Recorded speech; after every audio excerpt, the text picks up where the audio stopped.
Hey guys, check out Italian Wine Unplugged 2.0, brought to you by Mama Jumbo Shrimp, a fully updated second edition, reviewed and revised by an expert panel of certified Italian wine ambassadors from across the globe. The book also includes an edition by Professore Attilio Scienza, Italy's leading vine geneticist. To pick up a copy today, just head to Amazon.com or visit us at mamajumboshrimp.com.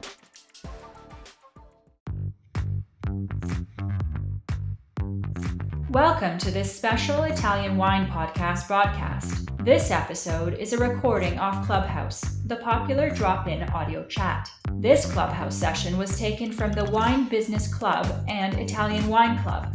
Listen in as wine lovers and experts alike engage in some great conversation on a range of topics in wine. If you enjoy listening, please consider donating through ItalianWinepodcast.com. Any amount helps cover equipment, production, and publication costs. And remember to subscribe and rate our show wherever you tune in.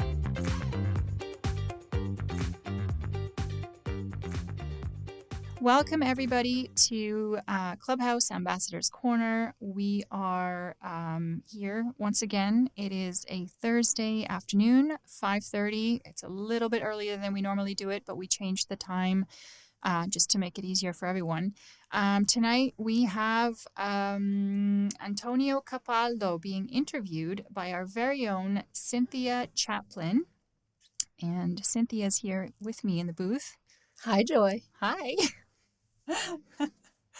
All right. So let me just, we normally do this a bit differently. So I'm going to just give a little bit of a background on Cynthia before I bring in Antonio. And Cynthia was born in the USA. I think it was Ohio, right? Absolutely. Okay.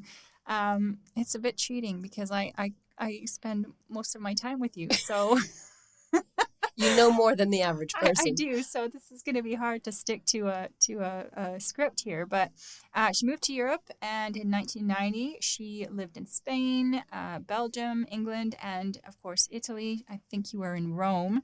And she's a qualified sommelier with Fondazione Italiana Sommelier, a Vinitaly International Italian Wine Ambassador, a professor of Italian wine and culture, and a certified WSET Educator, and she's worked with embassies, corporations, and private clients, creating and presenting tastings, events, team building sessions, seminars, and in-depth courses. And Cynthia has also expanded her communication within the sector as a wine writer, translator, a judge at international wine and sake competitions, and she now works here with us. And she's the host of Voices on the Italian Wine Podcast.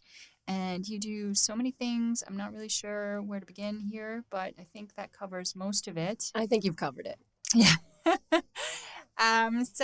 Normally Clubhouse, the way this goes, and I know we do an hour of discussion, and you are going to tell me now why you chose Antonio Capaldo. I chose Antonio because I've been a great fan of Fiori di San Gregorio for many, many years. But it wasn't until recently that I was part of an old vines conference that was held at Fiori, and I became really captivated with Antonio's passion for the subject and his determination to make old vines into a defined term, just like bio and organic and things like that have become in recent years. And the old vines in Fiori di San Gregorio's vineyards are up to 180 years old, and standing in those vineyards was the most magical and humbling experience. So I just felt like it was important for all our listeners to hear about old vines and why they're special. Okay, awesome. And so I guess my question I was going to ask, if you had met him already, but you have, obviously. So what kind of learning objectives do you want people to take away from this conversation? Well, as I said, I'd really like people to understand why old vines are so important. They're ungrafted, they are unaffected by phylloxera, but they also face all kinds of challenges. They don't have a legal definition for the term of old. Climate change is their enemy. They have very low yields, and so that makes them very expensive for producers to justify. They have to be hand pruned and hand trained and hand harvested, and it's expensive and time consuming and very difficult. and many growers would rather rip them up than replant them. So Antonio was explaining to me how he's battling that, and I think it's important for people to understand how special and unique these vines are. Okay, cool. Actually, I find old vines very interesting, so this is going to be good. Before I bring on Antonio, I should also mention before we go any further, there is the 100th episode of Clubhouse coming up. It's going to be a bit of a celebration because it's a lot of episodes. Laika, can you jump in here and let everybody know when? Hi, so before the Clubhouse, we're going to have a Zoom meetup. That's going to be on July 12th at 6 p.m. So everybody would drink together and have a Zoom call with us in the team. And it's like a premiere for tomorrow's, for the next day's 100th episode, which is going to be at July 13, 5:30 p.m. Matt Irwin will be interviewing Chiara Bosques. Okay, well, that sounds good. So I'm going to bring on Antonio. Are you there? Of course I am. Thank you for having me. No, thank you for coming. I'm going to mute myself, or rather, I will just not speak and let Cynthia do her thing. Ciao, Antonio. Thanks for joining us today. Ciao, Cynthia. Thank you for having me today. Well, let me just share with everybody a little bit about you. You've been the chairman of Feudi di San Gregorio since 2009, and you graduated with honors in economics and worked at Lazard in Paris from 1999 to 2003. You completed your studies with a Master of Science in Management and International Finance at the London School of Economics and a PhD in Banking and Finance. And in 2004, you worked for McKinsey, where you became a partner. But in 2009, at the young age of 32, you took over the helm of the family business, and that's where the magic starts. Yeah, or that's where the dark side ends. We could also say, I mean, it's not the usual bio for someone who works in the wine industry. No, for sure. And I think knowing you as I do now, you definitely made the right choice to leave what you were doing before and start doing what you're doing now, which is running Feudi di San Gregorio. So let's start talking about these old vines. I've been looking forward to this conversation all week. So, we all know Feudi and we love your wines, and we refer to them often as benchmark wines representing the native grapes and the wine styles from your region, Campania. But you've got this important new project on your hands now related to the old vines in your vineyards and the old vines in Irpinia in general. They need to be saved. They're centuries old, pre-phylloxera vines, and they've survived into the modern day. And you told me that they constitute a unique heritage, but also a gateway to the future. So when did you get interested in focusing on old vines? The winery was, I would say, always interested in this focus because we could, mostly on a viticultural standpoint, we could leverage such a diversity of different biotypes ungrafted.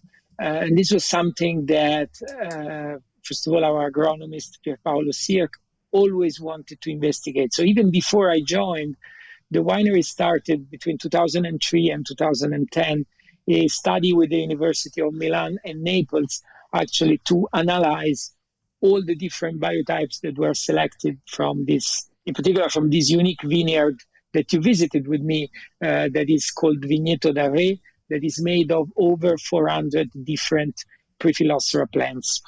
Personally, when I joined, I think the biggest thing I had to learn when I moved from finance to the wine business actually was the value of time in general. Time in finance is perceived mostly as a cost. In our world of wine and vines, time is a value. And for me, this was probably the most important lesson I learned when I visited this vineyard was that this vineyard and this heritage, this history represented an incredible value for us. When I understood also that all vines could help us in tackling climate change consequences on viticulture, then I was immediately in. So we continued studying what we started before. And I would say that since I joined the winery, we continued focusing on this quite extensively. Well, I know that it's not been easy for you. You were explaining to me how so many of the parcels of old vines in Irpinia are owned by several family members, and a lot of them have been sort of let to go, and they haven't been cared for, looked after for a while. And I know that supporting these small farmers financially and helping them preserve and protect old vines is something really important to you and part of the future that you described as well. So can you just explain to us why these farmers need your help and what you're doing to support them? Cynthia, a couple of data, first of all. I mean, first thing is that in over a century, the surface cultivated in Irpinia was reduced by half. So it's one of the few regions in the world where we have less vine. That is, by the way, a good region for winemaking, where we have fewer, a much smaller surface than we used to have at the beginning of the 20th century. This is because the viticulture is quite complex. It's complex because the varietal are not easy, because the slopes are very significant, and so viticulture cannot be made mechanical. It needs to be manual. It's difficult because the yields are very limited for a number of reasons: the soils, the varietal, and also the inclination. And because the property is very fragmented, we never had the big, large surfaces like in Tuscany, because we never had the noble families.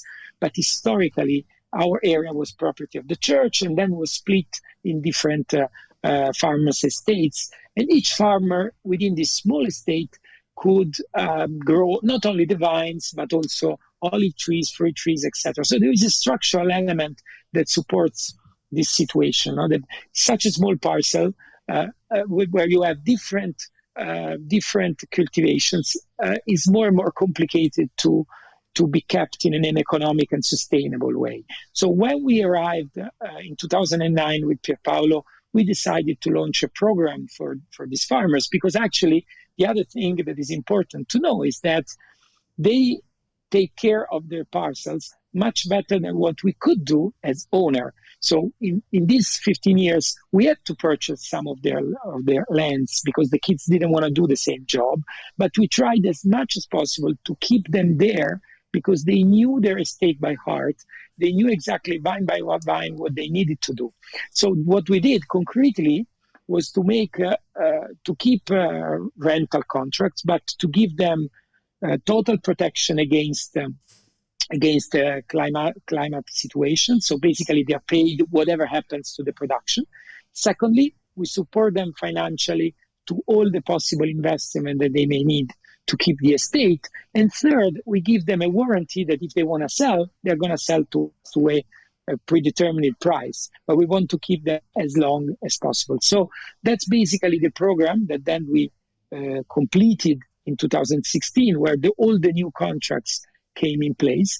And I think it was successful because over the past 7-8 years, we didn't have so many dropping out as we had before, because they thought it was uneconomical to continue managing. And for us, the incredible diversity of Irpinia is not just having 3 wonderful varietals, one close to the other, of having such a diversity of soils or age of vines, all the things we all know, but it's an incredible diversity of experiences. And I think so many farmers, the real ones that in Europe we are almost not used to see anymore, it's for us an incredible possibility of knowledge. Yeah, absolutely. It's amazing to see when we were there how diverse every single parcel is. I know some of the existing vines I visited with you just a few weeks ago. As we have said, they're ungrafted and they're up to 180 years old in some places. How have these vines survived so long? And what are you and your team doing to preserve them into the future? What varieties are growing in these old vineyards? That's a very good question. And this raises a lot of very good additional questions. So in the first, easy answer is which varietals. It's mostly Aglianico, growing on the sandy soil, on the sandy ash, volcanic ash of Taurasi, where the Phylloxera could not attack in particular at the beginning of the 20th century. So mostly in the Aglianico area. But we also have some old vines in the Fiano area. Now, the second question is how they survived. Actually, the lesson we're learning from this is that actually they tend to survive if the man doesn't make disasters. No, I mean, the pruning system, which is basically what Pierpaolo Sier teaches with his potatori d'uva. It's a system that now is used almost everywhere internationally. Is a system where the pruning is much more respectful of the life of the vine rather than on the productivity of a single given year of production of the vine. So basically, there was a change of focus in the way we prune the vine, and this is something we are doing everywhere. But also, this type of old cultivation methods, in particular, mostly pergola, tall or small pergola, they prove to be more resilient to extreme climatic events. It was more resilient when it's very hot in the summer. It's much more resilient when it's very cold in the winter. It's much more resilient also when we get the freeze at the beginning of the spring. That usually is very detrimental to the production. So there are many technical reasons for that we can speculate about. But we're doing a project now, in particular on the Greco di Tufo, where we're trying to understand what's the best cultivation technique to handle the effects of climate change. And this has been going on for like 5 or 6 years. And we are discovering a very simple thing, that actually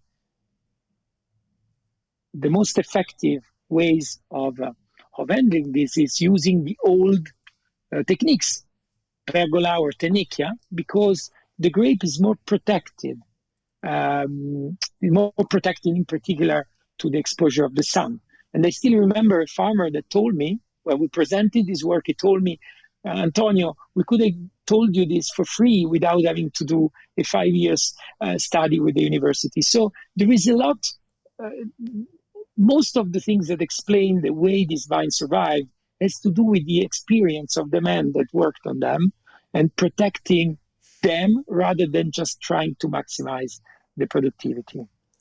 Let's talk about this for a second, because it is so important. I know, and I think tenecchia is probably a term that not a lot of people have ever heard before. So can you just explain what tenecchia is and why it works as well as it does? But first, it works well in our area. No, of course, it doesn't work well everywhere. But these ancient systems, such in Puglia, you have the alberello, another small tree that works better in certain conditions. These old systems that are not you cannot use any machine to harvest that are probably are tough also to handle, because you cannot really work easily on the vine. Either you have to go down on your knees, or you have to go up on ladders. These systems, they are not particularly economical, but they prove to be better. I mean, tenecchia is a system that is pretty similar to the pergola. So the vine grows high, mostly at 2 meters. So we are not going at 3 meters, such as there are also examples of the pergola at 3 meters. But on average, tenecchia is between 150 and 2 meters.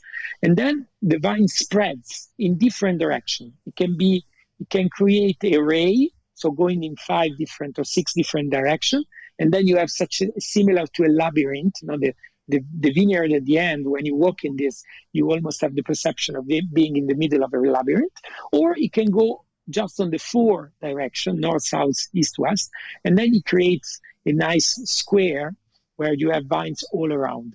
In all these different systems, there are 2 effects. The first one is that the grape is protected by the leaves, in particular in the summer. And the second is that the grape is also a little bit higher, is kept a little bit higher from the ground. And this is particularly interesting for varietals such as Greco and Aglianico that are very delicate, and they risk, in particular, in the days prior to the harvest, when the grape is almost mature, the risk of the skin perishes, and then you lose everything. So the fact that they are protected from the humidity coming up from the soil plays a crucial role in protecting the grape at the end of the cycle. Okay. I just want to touch back again, too, about the pruning, because I remember Pierpaolo telling us that some of the most damaging things to vines is drastic pruning. So I know you're doing you're pruning differently. Can you just explain a little bit how the pruning is done there to maintain these vines? Yeah, the drastic pruning, I mean, what you call drastic, I mean, there are two things that are bad for a vine, actually. Not doing any pruning at all for a long time, or do a drastic pruning approach, too aggressive pruning approach. What we do, of course, we prune every year, but we also prune in a more respectful and gentle way. This has a lot to do with what I was saying before. The more you protect the previous year wood that has been formed by the plant, the more it allows the plant to continue developing on this wood and not starting back again from the start. So drastic pruning, what he calls drastic pruning, means that at the end of each harvest, when you prune at the beginning of the new season, you want the vine to redo the old cycle from the start, from zero. This tends to be very intense for the vine. And this is why in most of the regions, you have to replant everything after 15, 20, 25 years. This is also a way, in most cases, to have a higher yield. But then it's detrimental to the life cycle of the vine. What we do in terms of pruning, that now is done in many, many regions, the regions that are more attentive to quality, that are more attentive to long-term, or more attentive to sustainability. There are areas where you still have a lot of drastic pruning happening. What we do is that actually every year we cut around the existing wood, and we allow the plant to continue growing on that progressively. This is also a way, it could seem romantic, but actually it is proven. This is also a way that the vine keeps track of what happened the previous vintage, the vintage before that, and the vintage before that one. So that's why, in particular, in the oldest vines of Taurasi, we have a very good resilience from a good to a bad year. The vine adapts pretty well, reduce automatically the yield. So it carries less fruit when it's a difficult year or it gets less water. We don't need to intervene. The old vines are the only ones where we don't do anything actually during the cycle except for the pruning. We don't need to take our leaves. We don't need to do green harvest. We don't need to do anything. And that has a lot to do with the fact that the vine keeps memory. And to allow the vine to keep memory, you shouldn't cut it every year to the bone. Well, it's just like the old farmers. The old vines know what they're doing. They don't need your help. So, absolutely. Well, you told me that one of the biggest problems surrounding the concept of old vines is that there is no existing legislation or even vocabulary to really discuss these vines properly. What do you think needs to happen to get the message out about old vines and their importance and sort of legally define them? I think this is particularly, I mean, this is a missed opportunity. I don't think it's dangerous for the old vine movement, but I think it's a missed opportunity because I think that there is a lot going on different areas of wines, organic, sustainable. There are many things that people care about, biodynamic.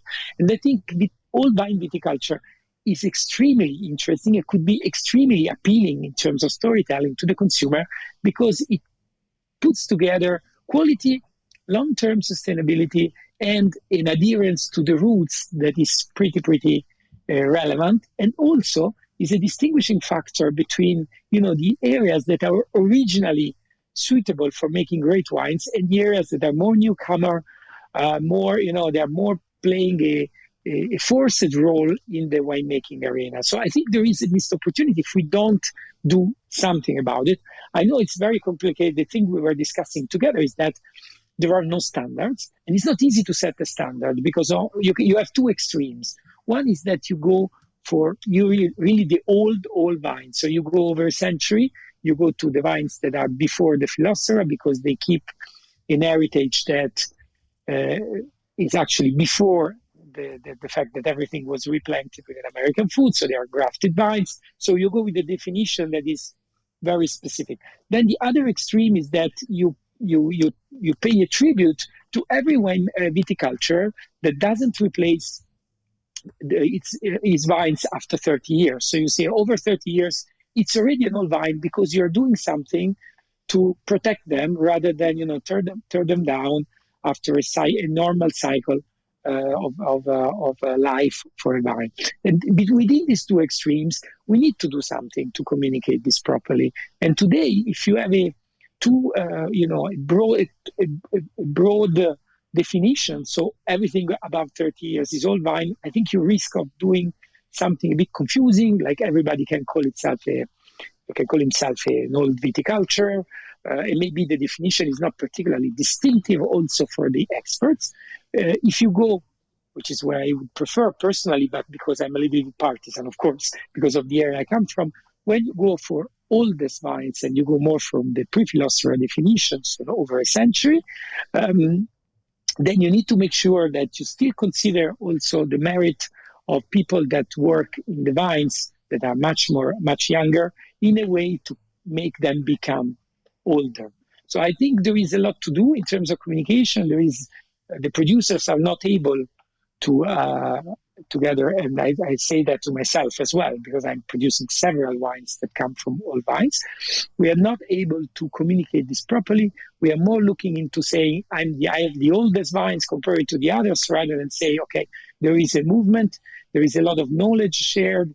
This Old Vine Conference is an example, Cynthia, but there are many other areas where experts are putting their forces together to really bring this knowledge out.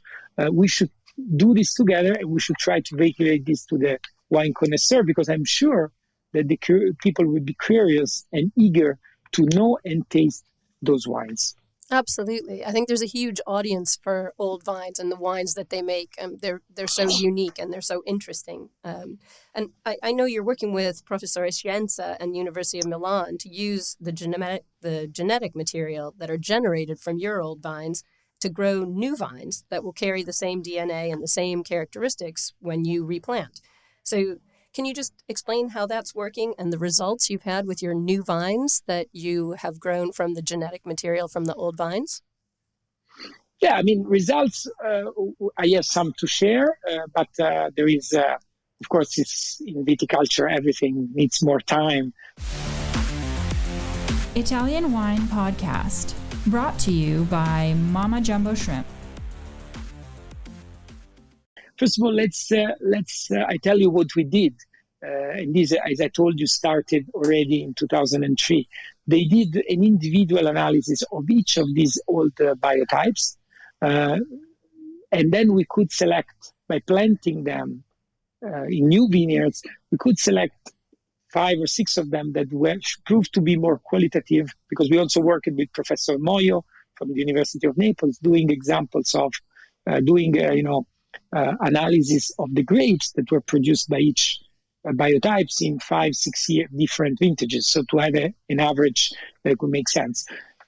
5 or 6 biotypes were selected, being the more interesting in terms of quality, in terms of yield, in terms of resilience to diseases, in a 6 vintages time frame. And then we planted them in our new vineyards. There is an incredible advantage of having different biotypes rather than a clone. You can see it in the vineyards immediately when there is a disease, when there is a shortage of water. There is a reaction that is differentiated within each line, and this is good because it gives a way of minimizing or diversifying the risk of losing everything or getting an impact of the diseases that is bigger. To have this variety allows you to diversify your risk. On average, so far, but we just did a few harvests, so we don't have conclusive data. As I told you, on average, we had higher yields and better quality of the grapes measured by all possible analysis, coming from those vines rather than the ones that we planted before from selected clones. So there is a lot going on, but we are definitely planting everywhere now these old biotypes, and I think this variety of genetic options is key to our future, and is also the reason why I say that these old vines are the gateway to our future. When you quoted that at the beginning of this talk. Which varietals are you working with most? You touched on Aglianico and Greco. Which of the varietals are you doing this work with? Mostly Aglianico on this. Yeah. Okay. Mostly Aglianico. We do something also on Fiano, but we don't have the same genetic material on Greco and even Fiano compared to Aglianico. Greco is also, the viticulture is quite more complicated. There are fewer examples of vines that survived so long. So we are trying to do the same progressively on Greco, but the focus on our work is on Aglianico. Well, I'm going to drag you over to the Greco side because even though I've always loved the beautiful Aglianico wines that you make, the Taurasi, Serpico, Sirico, Dal Re, I love them. But when I was at Fiori with you, I fell in love with your wine Goletto, which is a Greco di Tufo wine that you're producing at Antonio Capaldo, pretty near the 12th century Goletto Abbey that was destroyed by the earthquake in 1980. And I was happy and lucky to be sitting with Professor Scienza and Pier Paolo talking about this. And they said the vines are about 30 years old. So, as you said, some people would say they qualify as old, but they're actually pretty young in terms of Fiori di San Gregorio. But you said this wine was born the way you like to work, with your feet firmly on the ground and your eyes staring at the generations to come. And I know that the wines are made in a combo of tonneau and the beautiful amphora that I saw with you in the cellar. Do you see the future generations working in these careful and timeless ways? Greco's a difficult grape. Do you see this project going forward? I think so. I think we have honestly, our area is famous for all three indigenous varietals, probably mostly Aglianico. But I think, on the contrary, we have an incredible potential on the white wines, Fiano and particularly Greco. I think that this potential has to do with the fact that there are very few areas where you have all the perfect conditions for making great white wines in the world, compared to how many areas you have to make a great red. So I think there is a more distinctiveness in Irpinia for the whites. And in particular, I'm in love with Greco because Greco, being such a neutral varietal by itself, vehiculates the incredible richness of the soils it grows on, and in particular on the sulfurous mines, where the Goletto vineyard is located. It grows over one of the largest sulfurous wine mines of Italy, so that's the wine has specific characteristics coming from that. Having said that, I think that the future generation will continue to do that because there is no shortcut in what we do. And I think the curiosity of the international wine lovers is growing and is encouraging this kind of sacrifices. It was more complicated for people before us, actually, than for people who will follow us. They have today an audience of consumers that is much bigger, an enormous number of ways of communicating this passion, considering also what we're doing now.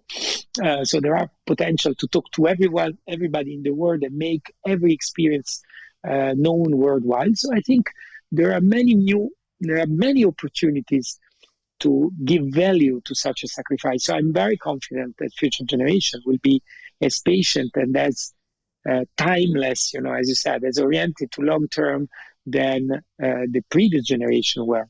I certainly hope so, because the wines really show the love when you're tasting them. They're very special wines. So it's funny though, because you also said that Irpinia is not the first place people think of when they talk about Italian wine. So how are you going to get more people on side with Irpinia as a hotspot for Italian wine, of really high quality? What's the marketing and education like for the area? How are you getting the message out about quality and the level of work and attention and care and study that's going on in Irpinia right now? I think there are two. Let's answer with two different parts. No, there is one thing that that is inertial, that we're lucky about it. There is an inertial increasing interest in the international wine lovers to get to know unusual territories, unexpected varietals. And we are in unusual south. We are all in the mountains with approximately 200 days of rain, with this incredible soil. So there is an increasing willingness to discover. There is an increasing curiosity. And we also give, in terms of hospitality and everything, the possibility to come and visit us. But there is an inertial movement that is helping us. So that's a positive thing. And I would say we are there for nothing. And we will benefit from this. So I think it's the best moment for bringing out in the world stories like indigenous varietals, stories like traditional farming, old vines, all the things that actually are part of our heritage. There is a second part where we do something, and we always have to do more, I believe. That there is one, bringing out wines that represent such a complexity. And you know about our Feudi Studi project, this collection of small single vineyards that we do mostly for educational, and every year we do 12 different single vineyards where we put in a bottle a little bit the diversity and the complexity of our different parcels. Now, some of them.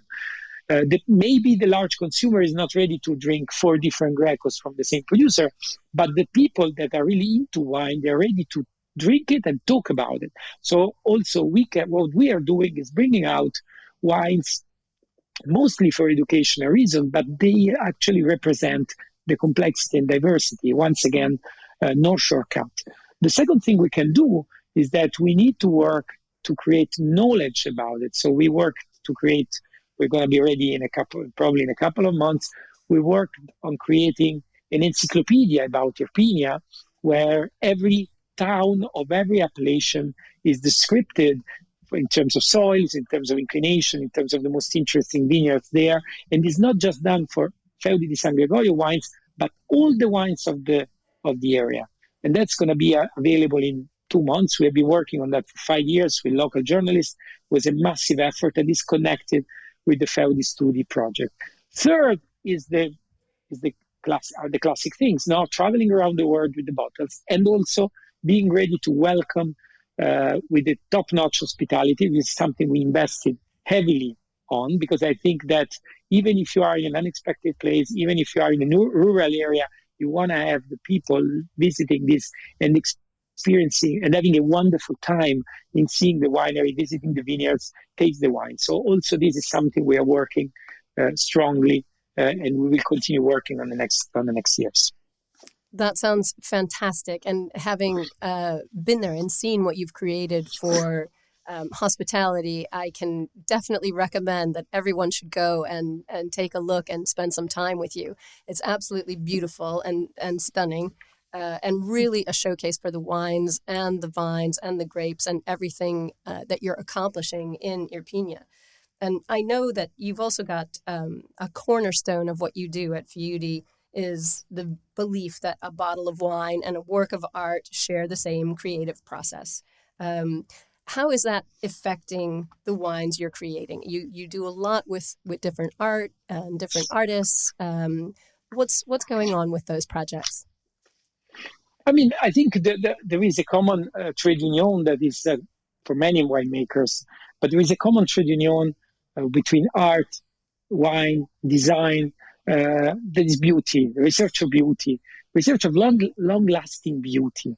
Long-lasting is quite important as an attribute to this beauty. We started our talk today with the concept of time. Now, I told you that time was one of the things that was more different from my previous experience in the world of wine. I think time is also what makes what brings together wine and art, for instance, because when you do a wine, I'm not saying you're an artist because we don't want to be pretentious that much, but I think you're doing something starting from your past heritage and experience, such as an artist does with his creation. You're doing today, but you're doing for the generations to come, because your art, as such, similarly to the wines, will be enjoyed for a long time after that. This relationship, for me, is important. This relationship is important not just for communicating the wine, but also to encourage the people that work within the vineyard, the winery, to think of themselves as people that are protecting an heritage by bringing in contemporary time. This has been always our approach, to have a contemporary approach to our heritage, which doesn't mean forgetting our past. On the contrary, all our discussion about old vines in a way supports that, but to try to communicate that in contemporary world to the contemporary and the present consumer of today, with a communication that is not dusty, with a communication that appeals to the same value, with the contamination of other realms of creativity, such as art, such as design. And the art is also one of the cornerstones of our community program, because there is no possibility for an individual winery or an individual producer to be successful without creating a stronger community around it. Because people, when they come and visit, just to make a very simple example in terms of hospitality, they need to find an overall system around the winery that is receptive to that. So art is at the center of our benefit B Corp program. So we invite artists to do artistic pieces in the winery, and then we ask them to do bottles that then we sold for free for local foundations. So art for us is also a vehicle to not only to make the winery more beautiful, but also to make the community more tight and more careful of what we have in our hands. That is indeed quite exceptional. And I think you've hit right at the core of it. Everyone feels invested in what you're doing, which is so important with a project on this sort of scale. So when we were together, we also talked about how much Massimo Vignelli meant to you as a mentor and a collaborator and a friend. And he meant so much that you put a quote from a fax he sent you on the gate of the winery. And it says, "Fundamental for success in work, vision, courage, determination. He who does not possess them deserves to fail." This is pretty stern stuff to have on the gate of your winery. So what does this philosophy mean to you in your everyday work? How are you inspired by Massimo's quote and driving forward all of these many, many projects you've got going? Yeah, Massimo, for those who don't know him, Massimo Vignelli was one of the most important Italian designers of all times, and he worked on our corporate identity, graphic identity, on the creation of our labels, on everything with us. He passed away in 2017, but he worked for us for 15 years, basically, from 2002 to 2017. Now, the quote that we put at the entrance of the winery was actually coming from a fax that he sent me, and it was not a compliment, it was actually a reprimand. So he wrote me this because he thought that I was lacking vision, courage, and determination to drive this company towards its success and sustainability, survival. No, because I was taking a decision that he did not agree with, and I think for me, then of course I changed my mind. The thing about it, because the facts was pretty strong, and the idea of putting this there is, first of all, you can do mistakes. We did many mistakes in our world, but first of all, in our lives, but first of all, you need to be ready to recognize that and change your mind. And second, you need to be able to regenerate from your mistakes. So in case in this specific case, I stopped before making a mistake because I got good advice. But in case you do a mistake, which happens all the time, then you need to be ready, to stop that and then regenerate from this mistake and find the right path. So for me, this quote represents very well the spirit of this winery. That is is a contemporary winery in an area of incredible heritage. It's a winery that always tried different ways of expressing itself, not just the classic ways that wine does. And it's a winery that is happy and proud to share its history, also when it's made of mistakes. Well, I think it's a great quote, and I know how much he meant to you, and I'm sure that he's very proud of the fact that you are following his very stern words of wisdom to the letter. It's incredible what you're accomplishing, and so many things on your plate. I didn't know about the Encyclopedia of Irpinia, which sounds like an amazing project. I just want to thank you so much for coming on today and explaining all of this about the old vines and everything else that's happening at Fiuti. Especially the Greco, and how you're sort of taking the Old Vines project and the replanting out and spinning it out into the world and getting this moving. So thank you so much for your time. I'm going to turn this to Joy to see if there's any questions from people who are listening. So bear with me for a second. Hi, that was really interesting. I don't see any questions. Leica, do we have any questions?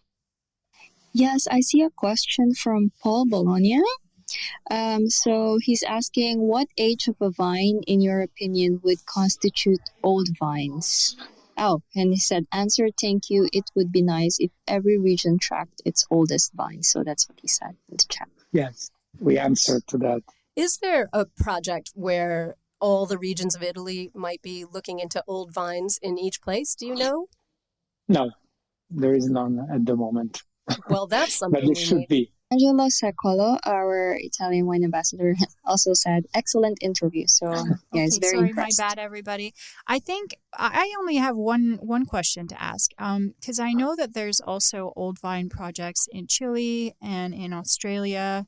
Do you happen to have any contact with other regions that have old vines to talk about the best way to manage them or anything like that? We had some contacts in the past, but we are part of this Old Vine Conference, and this association now that started 3-4 years ago is helping to bring people together to talk about these issues. So I think that in the past this happened only, rarely, I would say. Now it's becoming more and more structured because there are associations that are, in particular the Old Vine Conference, but I'm sure there will be others in the future that bring together people experiencing the relationship with old vines. So now a more and more structured way this is happening. Okay. Well, Antonio, thank you so much. And of course, thank you so much, Cynthia, who is... Thank you. This is really, really exciting. And I appreciate you both spending the time to come on here and talk about old vines and the work that you're doing. And this is going to be airing on the Italian Wine Podcast soon, of course. And I should probably do the thing. Hold on. Okay, there we go. All right, Laika. I think you've already mentioned the next Clubhouse, which will be the 100th anniversary. Am I correct? No, that 100 Clubhouse is going to be on July 13th. So the next one is next week on June 29th. So at 5:30 p.m. our regular slot. It's going to be Kevin De Lucente, and he will be interviewing Paolo Montioni of Montioni Winery from Montefalco. Okay, well, fantastic. I guess I'm going to close the room now. I hope everybody has a wonderful evening. Thank you again for joining us on Clubhouse, and we'll talk to you all soon. Bye, everybody. Bye, everybody. Bye. Thank you. Swirl, swirl, sniff, sniff, sip, sip, and swirl.